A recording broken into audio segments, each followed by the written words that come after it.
નાયબ મુખ્યમંત્રી હર્ષ સંઘવીએ રાજકોટ જિલ્લાના કાગવડ ખાતે ખોડલધામ મંદિરની મુલાકાત લીધી હતી, જ્યાં હર્ષ સંઘવીનું ગાર્ડ ઓફ ઓનર આપી સ્વાગત કરવામાં આવ્યું હતું।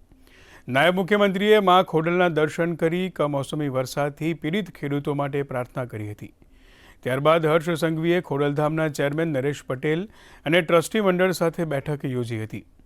આ પ્રસંગે હર્ષ સંઘવીએ ખોડલધામને રાષ્ટ્ર શક્તિ અને ધર્મ શક્તિનું અનોખું સંગમ ગણાવ્યું હતું। સાથે જ ખોડલધામ ટ્રસ્ટની વૈદિક લગ્નની સામાજિક પહેલને બિરદાવી હતી।